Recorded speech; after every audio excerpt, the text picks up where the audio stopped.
Hello hi നമസ്തേ നമസ്കാരം. ഇന്ന് ഞങ്ങൾ എല്ലാവരും നല്ലൊരു മൂഡിലാണ്. കാരണം പുറത്ത് നല്ല കുത്തി പെയ്യുന്ന മഴയാണ്. 4 മണി ചായക്കൊപ്പം കറുമുറ കഴിക്കാൻ എന്തെങ്കിലും ഒന്ന് ഉണ്ടാക്കണമെന്ന് ഞാൻ അമ്മയോട് പറഞ്ഞു. അപ്പോൾ അമ്മ ഈ കറുമുറ തട്ടാവടയാണ് നമുക്കായി തയ്യാറാക്കുന്നത്. ഇത് സൗത്ത് ഇന്ത്യയുടെ തന്നെ ഒരു ട്രഡീഷണൽ സ്നാക്കാണ്. നോമ്പ് മുറിക്കാനും പറ്റിയ ഒരു ഈവനിങ് സ്നാക്കാണിത്. സമയം കളയാതെ തന്നെ അമ്മയുടെ ഈ ഒരു തട്ടാവട അല്ലെങ്കിൽ തട്ടൈ മുറുക്കിൻ്റെ പാചക രീതി കണ്ടു മടങ്ങാം. മറക്കാതെ തന്നെ ചാനലൊന്ന് സബ്സ്ക്രൈബ് ചെയ്തേക്കണേ. വീഡിയോ ഇഷ്ടമായാൽ താഴെ കമൻറ്റ് ബോക്സിൽ ഫീഡ്ബാക്കും കൂടി അറിയിക്കുക. അപ്പോൾ അമ്മയുടെ തട്ടാവട. ഒരു പാനിലേക്ക് 2 ടേബിൾ സ്പൂൺ ഉഴുന്നുപരിപ്പ് ചേർത്ത് കൊടുക്കാം. ഇനി അതിലോട്ടൊരു 4 ടേബിൾ സ്പൂൺ പൊട്ടുകടല, നമ്മുടെ ചട്നി ദാലില്ലേ, ചട്നിക്കൊക്കെ അരയ്ക്കുന്ന പൊട്ടുകടല, അതും കൂടി ചേർത്ത് കൊടുക്കാം. രണ്ടും കൂടി ഒന്ന് ഡ്രൈ റോസ്റ്റ് ചെയ്തെടുക്കണം. ഒന്ന് ചെറുതായിട്ടൊന്ന് കളറൊക്കെ ഒന്ന് മാറി വരണം. ഇപ്പോൾ കളറൊക്കെ മാറി വന്നിട്ടുണ്ട്. നമുക്ക് ഈ മിക്സറെ ഒരു ഡ്രൈ ജാറിലേക്ക് ഇട്ട് നന്നായിട്ടൊന്ന് ഫൈനായിട്ട് പൊടിച്ചെടുക്കണം. കൂടാതെ ഒരു 2 കപ്പ് അരിപ്പൊടി ഞാൻ എടുത്തിട്ടുണ്ട്. സാധാ റോ റൈസ് ഫ്ലോർ എന്ന് പറഞ്ഞ പാക്കറ്റ് വരുന്ന വറുത്ത പൊടിയാണിത്. ഇനി അതെല്ലാം നിങ്ങൾ വീട്ടിൽ പൊടിച്ചെടുക്കുകയാണെന്നുണ്ടെങ്കിൽ സാധാ പച്ചരി ഒരു 2 മണിക്കൂർ കുതിർത്ത ശേഷം അതിൻ്റെ വെള്ളമൊക്കെ നല്ലതായിട്ട് ഡ്രെയിൻ ചെയ്ത് മിക്സർ ജാറിലിട്ട് നല്ല ഫൈനായിട്ട് പൊടിച്ചെടുക്കണം. അപ്പോൾ അങ്ങനെ എടുക്കുമ്പം നമ്മൾ ചെറുതായിട്ടൊന്ന് അതിലെ വെള്ളമൊക്കെ ഒന്ന് പോകുന്നിടം വരെ പാനിലിട്ടൊന്ന് ഡ്രൈ റോസ്റ്റ് ചെയ്തെടുക്കണം. അതാണ് ഏറ്റവും നല്ലത്.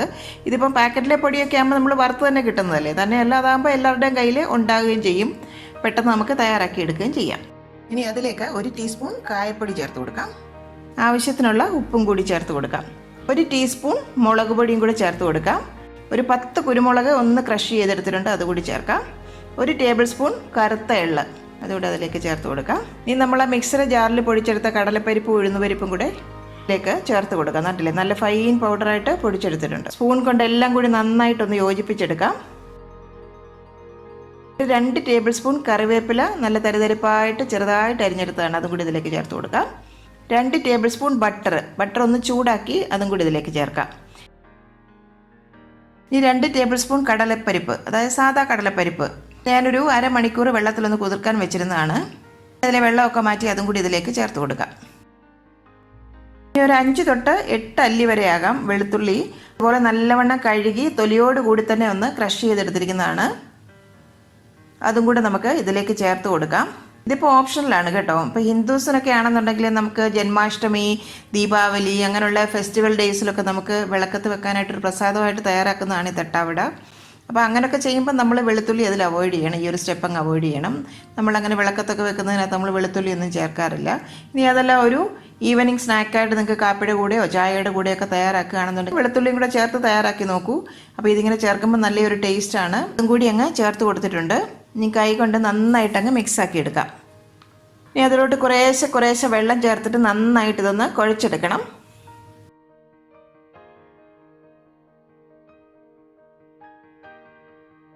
നന്നായിട്ട് കുഴച്ചെടുത്തിട്ടുണ്ട്. ഉപ്പൊക്കെ ഒന്ന് ചെക്ക് ചെയ്ത് നോക്കാം. അല്പം കൂടി ഉപ്പ് വേണം. നമ്മൾ എണ്ണയിൽ വറുത്തെടുക്കുന്നതൊക്കെ ആകുമ്പം മാവിന് കുറച്ച് ഉപ്പ് മുമ്പിട്ട് നിൽക്കണം, എങ്കിൽ മാത്രമേ, അല്ലെങ്കിൽ നമ്മൾ വറുത്തെടുക്കുമ്പം എണ്ണയിലേക്ക് കുറച്ച് ഉപ്പൊക്കെ നമുക്ക് നഷ്ടപ്പെടും.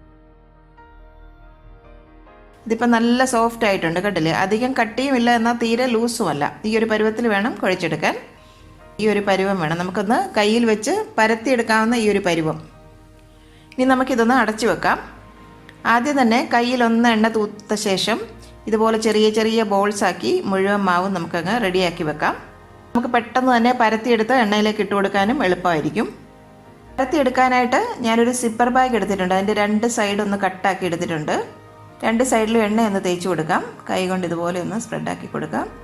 ഓരോ ബോളും എടുത്ത ശേഷം കൈവെള്ളയിൽ വെച്ച് ഒന്ന് പ്രസ് ചെയ്ത ശേഷം ഇതുപോലെ ഷീറ്റിലേക്ക് വെച്ച് കൊടുക്കണം. കുറച്ച് ഗ്യാപ്പ് ഇട്ട് വെക്കണം. ഞാനിപ്പോൾ ഇവിടെ ഒരു 6 എണ്ണമാണ് ഒരു ബാച്ചിൽ വറുത്തെടുക്കുന്നത്. ഞാൻ ബാക്കി പകുതി ഷീറ്റ് കൊണ്ട് ഇതൊന്ന് കവർ ചെയ്തെടുക്കണം. ഏതെങ്കിലും അടപ്പോ അതല്ലെന്നുണ്ടെങ്കിൽ ഏതെങ്കിലും ബൗളോ എന്തെങ്കിലും ഉണ്ടെങ്കിൽ, ഞാനിപ്പോൾ ഇതുപോലെ ഒരു ബൗളാണ് എടുക്കുന്നത്. അപ്പം കൺവീനിയൻ്റ് ആയിട്ടുള്ള നിങ്ങളുടെ കയ്യിലുള്ള ഒരു ബൗൾ എടുക്കുക. അതിനുശേഷം ഈ ഷീറ്റിൻ്റെ പുറത്തുകൂടി ഒന്നങ്ങ് പ്രസ് ചെയ്ത് കൊടുക്കുക. കണ്ടില്ലേ, ഇതിപ്പോൾ നല്ല ഒരു റൗണ്ടായിട്ട് നമുക്ക് കിട്ടിയിട്ടുണ്ട്. കൂടുതൽ കട്ടിയും വേണ്ട, എന്നാൽ തീരെ അങ്ങ് തിന്നാകാനും പാടില്ല. നല്ല റൗണ്ടായി തന്നെ കിട്ടിയിട്ടുണ്ട്. ഇതിപ്പോൾ പരത്താനുള്ള എളുപ്പത്തിന് വേണ്ടിയിട്ടാണ് ഞാൻ ഇങ്ങനെ ചെയ്തത് കേട്ടോ. ഇനി അതല്ലെന്നുണ്ടെങ്കിൽ നല്ല ഒരു തുണി എടുത്ത ശേഷം നല്ലവണ്ണം നനച്ച് കൈവെള്ളയിൽ വെച്ച ശേഷം ഇതുപോലെ ഒരു ബോൾ വെച്ച് കൈകൊണ്ട് തന്നെ കുറച്ചൊന്ന് വെള്ളത്തിലൊന്ന് മുക്കിയ ശേഷം അല്ലെങ്കിൽ എണ്ണയിൽ മുക്കിയിട്ട് കൈകൊണ്ട് തന്നെ ഇതുപോലെ അങ്ങ് പരത്തിയെടുക്കാം. അങ്ങനെ വേണമെങ്കിലും ചെയ്യാം. അതാകുമ്പോൾ കുറച്ചും കൂടെ നിങ്ങൾക്ക് പ്രാക്ടീസ് വേണ്ടി വരും. അതുകൊണ്ടാണ് ഞാനിതിങ്ങനെ കാണിച്ചത്. എല്ലാവർക്കും പെട്ടെന്ന് ചെയ്യാവുന്ന ഒരു മാർഗ്ഗമല്ലേ. ഇനി ഇതുപോലെ ഒരു ഫോർക്ക് എടുത്തിട്ട് അതിൻ്റെ പുറത്തോട്ട് ഒന്ന് കുത്തി കൊടുക്കണം. അതാകുമ്പോൾ പെട്ടെന്ന് തന്നെ എണ്ണയിലിടുമ്പം ആ എണ്ണയൊക്കെ ഉള്ളിലേക്ക് കയറി പെട്ടെന്ന് തന്നെ നമുക്കത് ക്രിസ്പി ആയി കിട്ടും. ഇനി ഒരു പാനിലേക്ക് വറുക്കാൻ ആവശ്യമായിട്ടുള്ള ഓയിൽ ചേർത്ത് കൊടുക്കാം. വെളിച്ചെണ്ണയാണെങ്കിൽ കുറച്ചും കൂടി ടേസ്റ്റ് ആയിരിക്കും. ഞാനിപ്പോൾ ഇവിടെ വെജിറ്റബിൾ ഓയിലാണ് യൂസ് ചെയ്യുന്നത്. എണ്ണ നന്നായിട്ട് തന്നെ ചൂടായി വരണം. നന്നായിട്ട് ചൂടായി വന്നാലേ നമുക്ക് ആ ഷീറ്റിൽ നിന്ന് ഓരോ തട്ടയും എടുത്ത് ഇതുപോലെ എണ്ണയിലേക്ക് അങ്ങ് ഇട്ട് കൊടുക്കണം. ഇനി നമുക്ക് ഫ്ലെയിം ഒന്ന് മീഡിയത്തിലേക്കാക്കി വെക്കണം. ഒരു വശം നല്ല കളറ് മാറിയാൽ തിരിച്ചിട്ട് കൊടുക്കാം. മറ്റേ വശം ഒന്ന് കളറ് മാറി ഒന്ന് ക്രിസ്പി ആയി വന്നു കഴിഞ്ഞാൽ നമുക്കിത് കോരി മാറ്റി ഒരു സ്ട്രെയിനറിലേക്ക് അങ്ങ് വെച്ച് കൊടുക്കാം. ഇതിപ്പോൾ ട്രിവാൻഡ്രംകാരുടെ ഒരു സ്പെഷ്യൽ സ്നാക്കാണ്. അവരെന്ത് ഫെസ്റ്റിവലിനും എന്ത് ഫംഗ്ഷനും ഒക്കെ അവരുടെ ഒരു സ്പെഷ്യൽ സ്നാക്കാണ് ഈ തട്ടാവട എന്ന് പറയുന്നത്.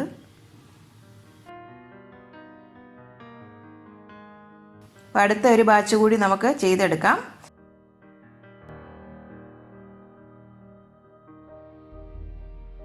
ഇപ്പം മുഴുവൻ തട്ടാവടയും നമ്മൾ ചെയ്തെടുത്തിട്ടുണ്ട്.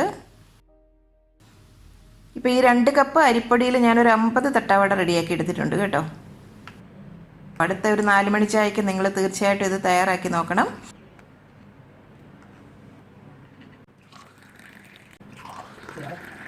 ഞാൻ എന്തായാലും അമ്മയുടെ തട്ടാവട ഒന്ന് മുറിച്ച് കാണിച്ചു തരാം. എന്ത് ക്രിസ്പിയാണെന്നറിയാമോ? കഴിച്ചു നോക്കട്ടെ കേട്ടോ. സൂപ്പർ ടേസ്റ്റിയാണ് കേട്ടോ. അമ്മയുടെ വക നല്ല ചൂട് മസാല ചായ ഉണ്ട്. അപ്പോൾ അതും കൂടെ ഒന്ന് കഴിച്ച് നോക്കട്ടെ. ഒന്നും പറയാനില്ല, അടിപൊളി. ഇത് തീർച്ചയായും നിങ്ങൾ ട്രൈ ചെയ്ത് നോക്കണം കേട്ടോ.